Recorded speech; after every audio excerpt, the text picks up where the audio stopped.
नमस्कार विद्यार्थी मित्रांनो, पुन्हा एकदा सर्वांचे स्वागत आहे मराठी सक्सेस की फॉर या यूट्यूब चॅनलवर। तर मित्रांनो, आजच्या व्हिडिओमध्ये आपण चालू घडामोडी 2024 अंतर्गत 6 एप्रिल 2024 या दिवसाचे काही महत्त्वाचे चालू घडामोडीचे प्रश्न हे सोडून घेणार आहोत।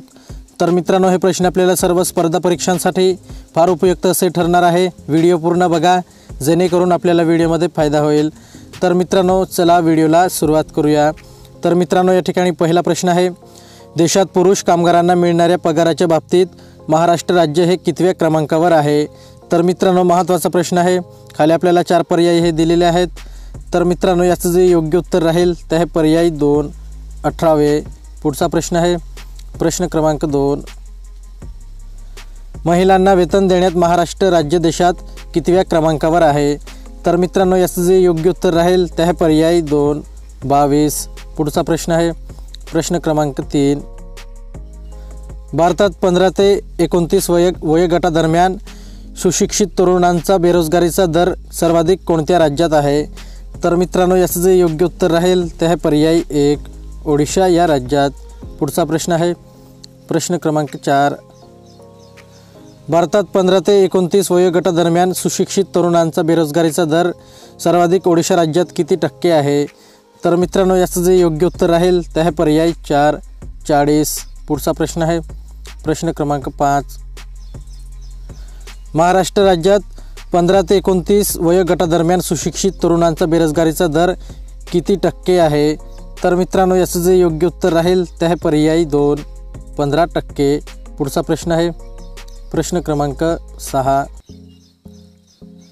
IPL क्रिकेट स्पर्धेत कोणता खेळाडू सर्वाधिक वेळा शून्यावर बाद होणारा फलंदाज ठरला आहे? तर मित्रांनो, याचं जे योग्य उत्तर राहील ते आहे पर्याय 2, रोहित शर्मा। पुढचा प्रश्न आहे प्रश्न क्रमांक 7, T20 क्रिकेटमध्ये स्टंप मागे 300 झेल घेणारा कोणता खेळाडू पहिला विकेट कीपर ठरला आहे? तर मित्रांनो, याचं जे योग्य उत्तर राहील ते आहे पर्याय 3, महेंद्रसिंग धोनी। पुढचा प्रश्न आहे प्रश्न क्रमांक 8, सीताराम मीना यांची कोणत्या देशाच्या भारताच्या राजदूतपदी निवड झाली आहे? तर मित्रांनो, याचं जे योग्य उत्तर राहील ते आहे पर्याय 4, नायजर गणराज्य।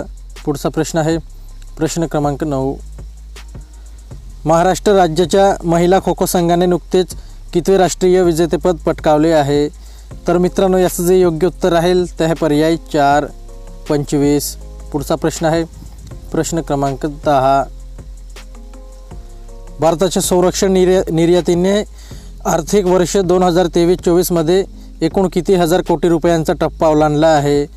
तर मित्रांनो, याचं जे योग्य उत्तर राहील ते आहे पर्याय 1, 21। पुढचा प्रश्न आहे प्रश्न क्रमांक 11,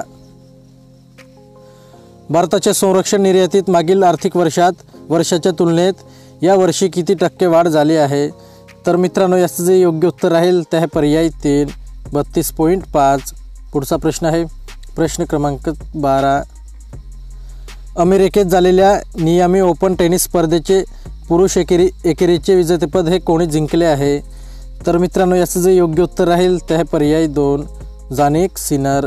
पुढचा प्रश्न आहे प्रश्न क्रमांक 13, सध्या चर्चेत असलेले कचाथिवू बेट कोणत्या 2 देशादरम्यान स्थित आहे? तर मित्रांनो, याचं जे योग्य उत्तर राहील ते आहे पर्याय 4, भारत आणि श्रीलंका।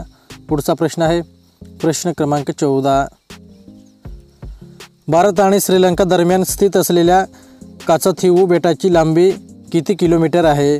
तर मित्रांनो, याचं जे योग्य उत्तर राहील ते आहे पर्याय 3, 1.6। पुढचा प्रश्न आहे प्रश्न क्रमांक 15,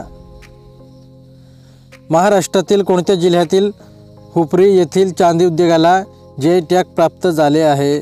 तर मित्रांनो, याचं जे योग्य उत्तर राहील ते आहे पर्याय 1, कोल्हापूर। पुढचा प्रश्न आहे प्रश्न क्रमांक 16, आशियाई देशाचा विकास दर चालू आर्थिक वर्षात किती टक्के राहण्याचा अंदाज वर्ल्ड बँकेने वर्तविला आहे? तर मित्रांनो, याचं जे योग्य उत्तर राहील ते आहे पर्याय 3, 4.5। प्रश्न क्रमांक 17 आहे, स्टॉकहोम जल पुरस्कार 2024 कोणाला प्रदान करण्यात आला आहे?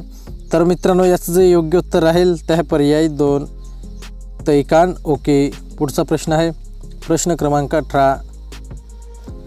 भारतात आर्थिक वर्ष 2023-24 मध्ये UPI-द्वारे व्यवहारामध्ये मागील वर्षीच्या तुलनेत किती टक्के वाढ झाली आहे?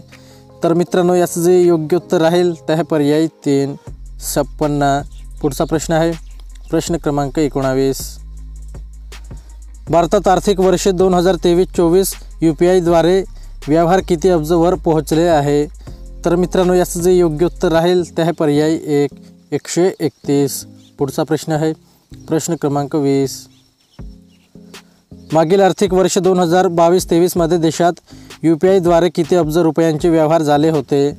तर मित्रांनो, याचं जे योग्य उत्तर राहील ते आहे पर्याय 4, 84. तर मित्रांनो, आजचा व्हिडिओ आपला कंप्लीट झालेला आहे. व्हिडिओ आवडला असेल तर व्हिडिओला लाईक करा आणि असेच नवनवीन व्हिडिओ पाहण्यासाठी चॅनलला सुद्धा सबस्क्राईब करून घ्या. तर मित्रांनो, चला पुढच्या व्हिडिओला भेटूयात.